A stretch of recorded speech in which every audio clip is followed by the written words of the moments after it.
still in complete awe of the service that you provide to your communities, and I'm still humbly inspired by the potential of the people in this room.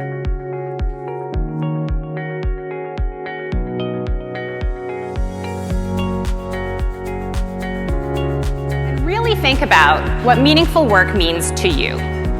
Note that this is not what you think it's supposed to mean to you, and it's not what is meaningful to your communities.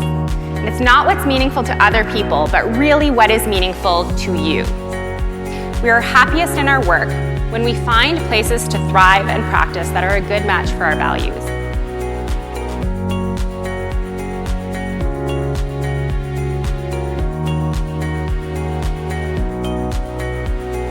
This is a catalytic moment in time. It's an opportunity for us as health leaders to rise from the ashes and show our collective strength and character.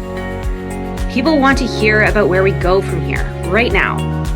We're navigating a healthcare workforce crisis. We're seeing changing practices and landscapes, incoming innovation we've never dreamed of before, all while living in an increasingly polarized world. Success moving forward will come by design, not by default. It will require us to focus on the complexities and not the averages. We need to throw away stereotypes of what leadership looks like, what culture is made of, and how we foster talent and results.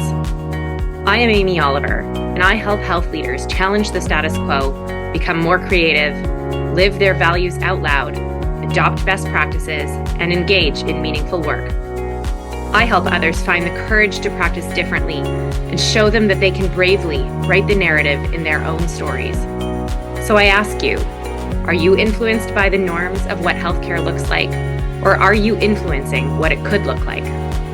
Join me and dive into stories and insights about how our choices today will shape the future of healthcare. We will question the assumptions that no longer serve us well, and you will be encouraged to reach for the best that is yet to come. These good ideas are everywhere. They're in the stories of success and failure across other industries. They're in the questions your patients ask you every day. I won't stop fighting for a brighter future, and I commit wholeheartedly to continuing to cause good trouble here with you.